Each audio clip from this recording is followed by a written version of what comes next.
Carolyn McCulley aprendeu algo sobre homens e mulheres enquanto se preparava para ir à igreja.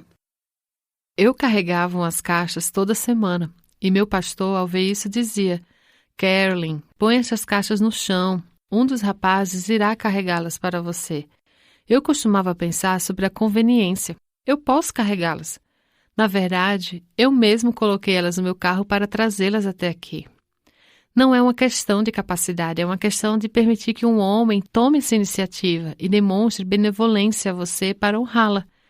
Eu levei muito tempo para entender por que aquilo era uma honra e não uma inconveniência. Este é o Aviva Nossos Corações, com Nancy DeMoss Wogemuth, na voz de Renata Santos.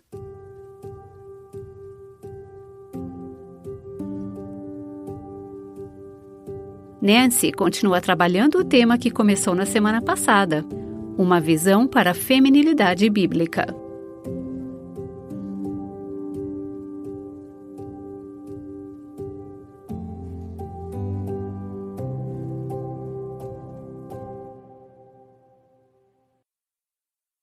Nesta série veremos a visão complementar, que foi como Deus criou as mulheres e os homens para se complementarem em vez de competirem entre si.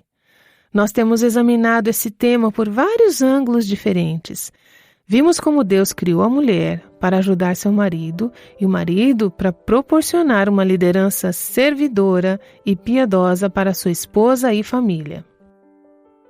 Vimos esse papel complementar entre homens e mulheres no contexto da igreja. Depois, na última sessão, falamos sobre alguns esforços necessários para que homens e mulheres vivam a sua masculinidade e feminilidade em relação uns com os outros, em outros relacionamentos fora da família e até mesmo fora do contexto oficial da igreja.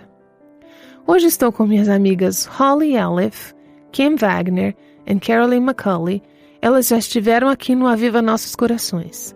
Nós chamamos essas conversas de mesa redonda, quando nos reunimos após as sessões de gravação e conversamos sobre o que acabamos de falar e como podemos aplicar isso e aprofundar esses assuntos nas situações da vida real. Vocês, mulheres, representam diferentes estações da vida. 2 de vocês são casadas. Carolyn e eu não somos.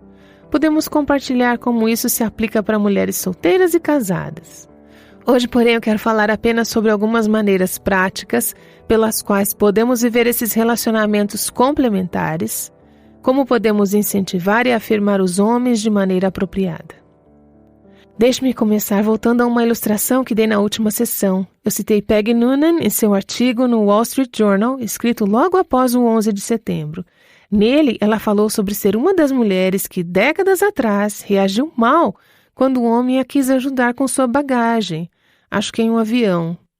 Holly, você, Kim e eu participamos em uma conferência juntas e estávamos saindo do hotel com um carrinho cheio de bagagem.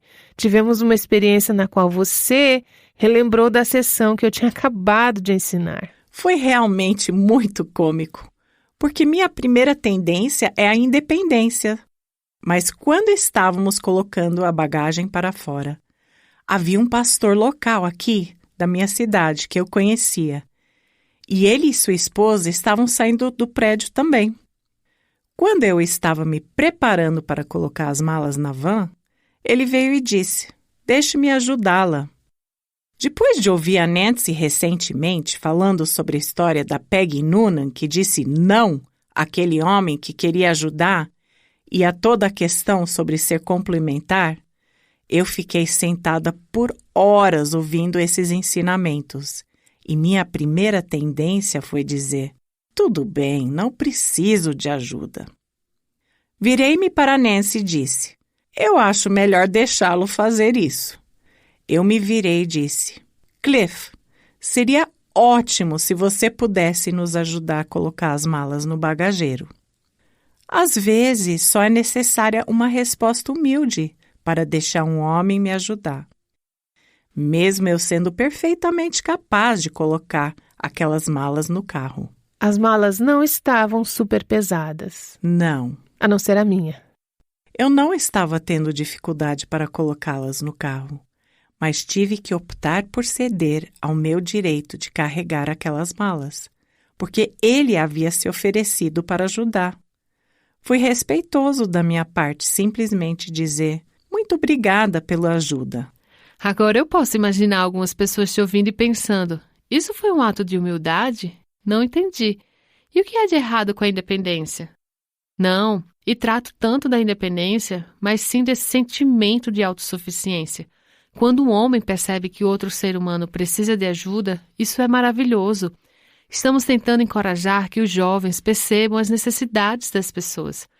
Então, quando isso acontece, temos que agir de forma humilde e dizer: quero receber algo de alguém, não como um sinal de fraqueza ou dependência, mas como um sinal de que foi me oferecido um ato de cortesia.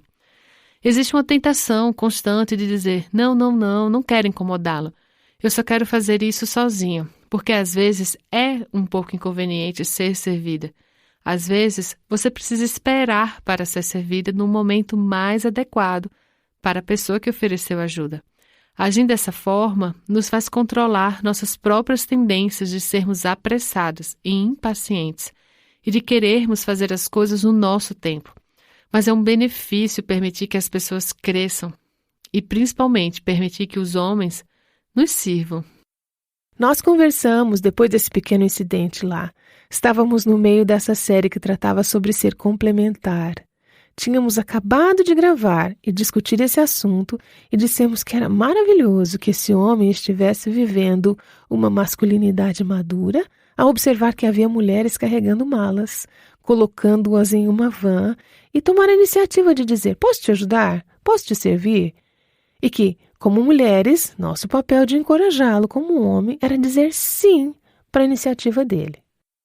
Se tivéssemos sido rápidas em dizer não, obrigada, ou nós damos conta com a educação, poderíamos ter dito isso de forma educada, mas se tivéssemos rejeitado rapidamente a oferta dele, será que isso não poderia diminuir a sua motivação da próxima vez em que observasse uma necessidade e diminuir a sua motivação de tomar a iniciativa?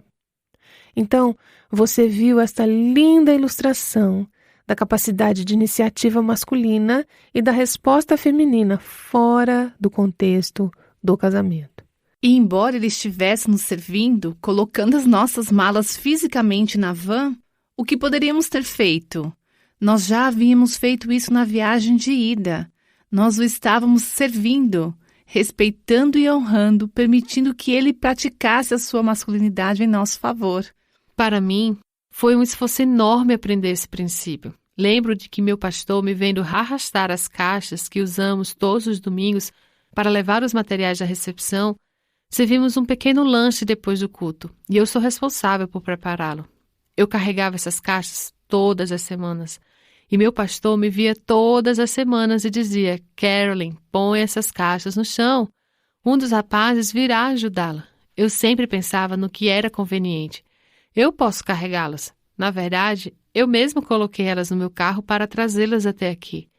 Não é uma questão de capacidade, era uma questão de permitir que um homem tomasse essa iniciativa e demonstrasse benevolência a você para honrá-la. Levei muito tempo para entender porque aquilo era uma honra e não uma inconveniência.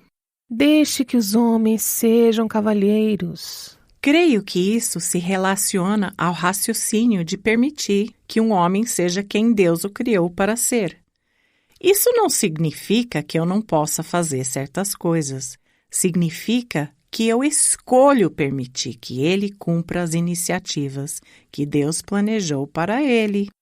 Eu acho que um dos lugares importantes onde temos a oportunidade de demonstrar a feminilidade bíblica é no local de trabalho. Eu sei que, no caso da Kim e da Holly, seu local de trabalho é seu lar. A Caroline e eu estamos em um local de trabalho fora de nossas casas. Caroline, você já escreveu e conversou bastante sobre isso e tem me ajudado a pensar em algumas maneiras pelas quais podemos demonstrar a feminilidade bíblica e, no processo, incentivar os homens em sua masculinidade, no local de trabalho e em relacionamentos não românticos. Eu tive que aprender isso da maneira mais difícil. Acho que foi uma das lições mais importantes que aprendi quando comecei a trabalhar no Sovereign Grace Ministries. Eu achei que estava chegando para servir, para usar todas as minhas capacidades e habilidades. E Deus, creio eu, estava preparando aquele momento, aqueles primeiros anos, para me ensinar algumas lições difíceis sobre orgulho, justiça própria e feminilidade. Antes de trabalhar lá, eu tinha um cargo em que eu era recompensada por agir com ambição egoísta, por ser insistente, por ser agressiva. Eu trouxe todas essas habilidades e tendências comigo e esperava ser aplaudida neste trabalho. E quando isso não acontecia, isso me chocava. O que está acontecendo? Depois eu entendi que meus chefes queriam todas essas habilidades, mas eles queriam que eu as demonstrasse de uma maneira feminina. Recebi alguns feedbacks sobre como eu intimidava apenas por causa da força da minha opinião e por quão literal eu podia ser ao expressar essa opinião. Fui servida por esses homens de forma fiel. Eles me mostravam repetidas vezes como eu poderia ser controversa. Bem, isso poderia ser algo desanimador, porque estando eu trabalhando em um ministério, eu não deveria ter asinhas e flutuar como um anjo, sem conflito algum? Não, de forma alguma. Esse é um grupo de pecadores redimidos trabalhando juntos, e por isso podemos fazer muitas advertências uns para os outros. E eu era uma das que recebia várias dessas advertências. Então, meu chefe me mostrou que uma forma de ser útil para com sua liderança seria apoiando suas decisões, especialmente durante reuniões de grupo. Costumávamos sair com os clientes para almoçar ou jantar, e eu dava minha opinião a respeito das minhas preferências por restaurantes. E isso fazia o grupo inteiro olhar para nós dois e se perguntar: de quem é a decisão afinal? Ele continuou comentando sobre isso comigo, e eu não entendia direito porque eu pensava: bem, você não quer minha opinião? Você não quer saber o que eu penso? Por fim, ele me mostrou qual era o impacto disso. Se você discordar de mim na frente de todas essas pessoas, quando eu tomar uma decisão, vai parecer que estou passando por cima de você e que eu não me importo com a sua opinião, ou que eu não sou capaz de liderar. Se você puder me dar a sua opinião em particular, isso seria muito melhor. Não era uma questão de preferência pessoal dele ou de seu ego. Na verdade, tinha a ver com a dinâmica do grupo. Houve uma vez quando estávamos todos em uma conferência cristã. Todos nós íamos caminhando para o restaurante almoçar. Estávamos em Nova Orleans, que antes do furacão Katrina era sempre agradável em seus odores. Nós viramos a esquina e sentimos o cheiro que vinha deste restaurante. Era um cheiro de comida gordurosa e desinfetante Lysol de cereja. Realmente era bastante desagradável. Que maravilha! Sim, e meu primeiro pensamento foi: nossa, que cheiro ruim! Então o que saiu da minha boca foi: nossa, que cheiro ruim! Sem nenhum filtro. Todos pararam imediatamente e olharam para mim como se dissessem: bem, agora ela expressou a sua opinião sobre o lugar para onde estamos indo. Meu chefe apenas olhou para mim e gentilmente disse: ok, vamos encontrar outro lugar. Naquele momento percebi: é exatamente isso. É isso que eu faço. Eu o coloco em uma situação incômoda e embaraçosa quando não apoio a sua liderança e quando faço isso em público. Eu poderia ter me aproximado dele e dito: eu acho que este lugar não é tão limpo assim. Há um cheiro estranho vindo de lá. Eu poderia ter feito isso em particular e ter dado a ele a oportunidade de buscar outra opção. Mas em vez disso, deixei escapar as palavras. Essas são as dicas sutis que os homens percebem e as mulheres pensam: por que isso é tão importante? Mas são nossos pequenos golpes e farpas verbais que fazem os homens pensarem: ela não está realmente apoiando a minha liderança. Nós podemos facilmente fazer os homens parecerem idiotas. Como mulheres, temos a capacidade de fazer isso, sem nem mesmo percebermos. É por isso que temos que ter a intenção de honrá-los e respeitá-los. Acho que precisamos aprender a ter um espírito de mansidão, porque isso não é natural em nós. E meu marido diz que isso significa força sob controle. Portanto, não é que eu não tenho opinião, não é que eu não tenha capacidade de fazer certas coisas ou de tomar essas decisões, mas eu escolho permitir que o Senhor controle o que sai da minha boca, Ou qual é a minha resposta, porque assim posso honrá-lo mais ainda. Carolyn, deixe-me retomar algo que você disse agora há pouco. Você disse que quando não era cristã ou quando era uma recém-convertida, você parecia intimidar os homens. Eles já te disseram isso alguma vez? Sim, na verdade, ouvi isso em várias ocasiões, e às vezes em um contexto de namoro, o que acrescentava uma camada adicional de condenação e estranheza. Eu não entendi o que eles queriam dizer, porque eu pensava, bem, estamos conversando. Você expõe suas ideias, eu exponho as minhas ideias e então negociamos. Eu não fazia ideia de que para algumas pessoas esse é um ambiente estressante e controverso. Eu apenas pensava que estava afirmando a minha opinião. Foi só quando eu tinha mais ou menos de 6 a 8 meses de convertida e fui visitar um casal casado, eu estava descrevendo uma conversa com meu namorado naquela época. Enquanto eu falava sobre ele com esse casal, a maneira como descrevi foi severa, cruel e injusta. Eu nem estava tentando ser assim, eu só estava declarando os fatos como eram. O marido se levantou e se afastou. Depois voltou e disse, nossa, fico muito feliz por não ter conhecido você quando eu era solteiro. Eu parei, olhei para ele e pensei, o que eu acabei de dizer? Por que você acabou de dizer isso para mim?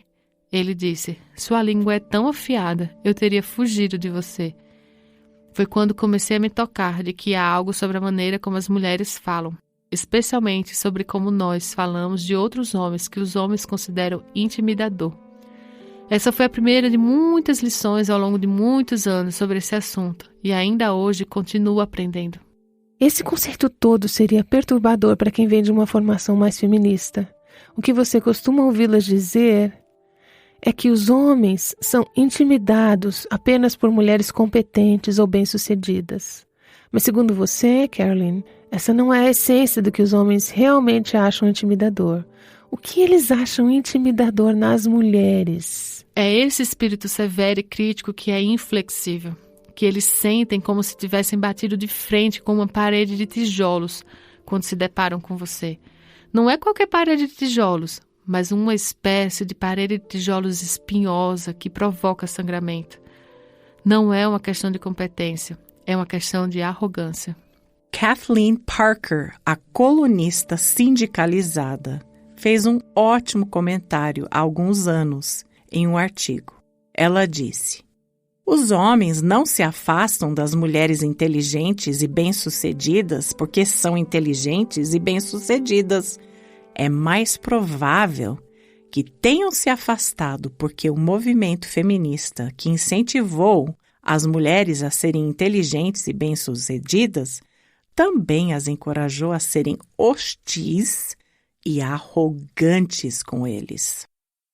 O próprio movimento feminista, a filosofia na base dele, é o desejo de controlar, o desejo de seguir o próprio caminho, o egoísmo. O caminho de Cristo é o caminho da humildade.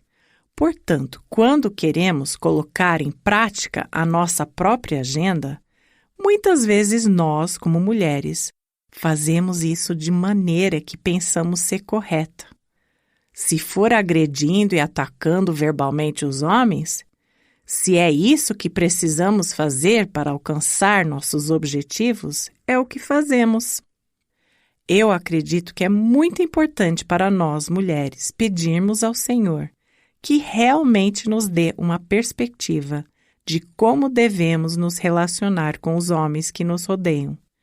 Se o que sai de nós é gentil, encorajador e edificante, ou, Carolyn, como você disse, se existe algo em nós, na maneira como nos comunicamos ou falamos, que faz os homens quererem se virar e correr. Eu sei, Carolyn, você e eu tivemos muitas conversas ao longo dos anos em nosso ambiente ministerial de trabalho sobre maneiras de incentivar e encorajar os homens ao nosso redor com nossas palavras e atitudes ou maneiras de desanimá-los e colocá-los para baixo. Eu amo as coisas que você escreveu sobre esse assunto e as coisas que você me ensinou sobre como fazer isso de maneira eficaz no ambiente de trabalho. Eu acho que existem pequenos gestos que podemos fazer para incentivar a liderança masculina. Uma das maneiras pelas quais podemos fazer isso é perguntar em vez de fazer uma declaração ousada. E é isso que eu estava tentando falar ainda há pouco. Não é que meu chefe não queira saber a minha opinião sobre o restaurante. O problema era a forma como eu explicava. E por fazer isso em público, o que causava constrangimento a todos os envolvidos, que ficavam tentando descobrir qual decisão seguir. Ao longo dos anos, aprendi a importância de fazer uma pergunta. Eu não sou boa nisso. Eu ainda estou tentando crescer nesse ponto. Mas há uma maneira de falar em que eu resumo algo e isso sai como uma ordem, como um comunicado real. E o que isso comunica é que eu pareço possuir todo o conhecimento e discernimento, como se eu estivesse acima de tudo e todos. O efeito que isso pode provocar é fazer parecer que a opinião das outras pessoas não tem importância alguma. Exatamente. É como se não houvesse outra alternativa. Não há discussão. Eu estou certa. É como se fosse a vontade de Deus. E o que você vai fazer a esse respeito? Ou você pode fazer uma pergunta para obter informações. De fato, você me falou sobre isso anos atrás, quando nos encontramos uma noite para jantar.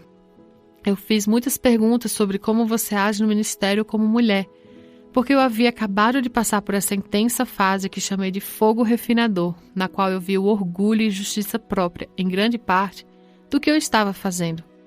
Eu meditei muito no seu ensino e em suas orientações particulares para mim naquela noite. Foi você que me ensinou a importância de fazer uma pergunta. E então os meus líderes de grupos na igreja continuaram a reforçar isso. Eu ainda posso dar uma opinião, uma ideia, um conselho a um homem em uma situação, mas posso fazê-lo humildemente, através de uma pergunta, ao invés de apenas falar de forma arrogante. Uma pergunta real, não apenas uma declaração com um ponto de interrogação no final, mas um pedido real de informações pode comunicar o verdadeiro desejo de permitir que o homem lidere. Por exemplo, em uma situação no trabalho em que posso ter a responsabilidade por um determinado projeto e estou buscando a opinião dos homens com quem eu estou trabalhando. É muito fácil começar uma declaração dizendo, não, eu acho, não, eu penso que deveríamos fazer dessa maneira. Por que eu não? Por que não digo algo como, essa é uma ideia interessante, o que você acha de abordássemos isso desta maneira? Fazer uma pergunta deve deixar espaço para o fato de que você pode estar errada, o que mostra humildade e também abre espaço para os homens liderarem e tomarem uma decisão, mesmo que você possa ter a responsabilidade por essa área. Essa é uma dessas maneiras pelas quais podemos demonstrar o que o Dr. Piper estava se referindo anteriormente. As maneiras pelas quais você pode demonstrar feminilidade em diferentes relacionamentos, conforme apropriado. Apenas incentivando e fazendo perguntas, ao invés de expressar a sua opinião com arrogância. Se você é uma esposa ouvindo em casa agora, espero que não tenha desligado, porque tudo que a Carolyn acabou de dizer pode ser aplicado perfeitamente em seu relacionamento com seu marido e ao seu casamento, enquanto você tenta se aproximar dele e conversar. Muitas das coisas que dizemos fecha a porta antes mesmo da conversa iniciar. Vocês sabem muito disso. Onde quer que o apliquemos, como mulher casada, solteira, no local de trabalho, na igreja, em casa, se refere a todo esse conceito sobre o qual lemos em Filipenses capítulo 2, versículos 3 a 8. Nada façais por contenda ou por vanglória, mas por humildade. Cada um considere os outros superiores a si mesmo. Não atente cada um para o que é propriamente seu, mas cada qual também para o que é dos outros. De sorte que haja em vós o mesmo sentimento que houve também em Cristo Jesus, que, sendo em forma de Deus, não teve por usurpação ser igual a Deus, mas esvaziou-se a si mesmo, tomando a forma de servo, fazendo-se semelhante aos homens e, achado na forma de homem, humilhou-se a si mesmo, sendo obediente até a morte e morte de cruz. Para algumas mulheres, tenho certeza de que esse tipo de conversa parece um pouco com a morte. É uma morte para meus próprios modos de pensar, para meus próprios desejos. Mas sabemos, ao olharmos para Cristo, que ele não ficou naquela cruz, que Deus o exaltou para além da cruz e deu a ele um lugar elevado, o lugar mais elevado em todo o universo. O resultado final é que toda língua deve confessar que Jesus Cristo é o Senhor, para a glória de Deus Pai. É a este caminho que a humildade sempre levará. Sim, às vezes ela nos leva a renunciar aos nossos direitos, a renunciar à posição, a estarmos dispostas a ser sensíveis às necessidades dos outros, a não ter que sempre ser a primeira a falar ou aquela que dá a última palavra. Mas qual é o resultado disso? Cristo é exaltado e Deus é glorificado, e isso vale tudo. É isso que buscamos quando falamos sobre essa visão da masculinidade e da feminilidade bíblicas complementando-se, não competindo entre si, extraindo o melhor um do outro. Então nós, como mulheres, somos abençoadas. Os homens são abençoados. Nossos relacionamentos são saudáveis e completos. E o mais importante de tudo, refletimos para o mundo a glória e a beleza e a maravilha do relacionamento redentor que o Senhor Jesus tem com sua igreja. E é isso que glorifica a Deus. Nancy DeMoss Wolgemuth tem nos mostrado uma imagem de como a feminilidade bíblica se aplica ao dia a dia. Ela estava conversando com algumas amigas, Caroline McCulley, Holly Elef e Kim Wagner.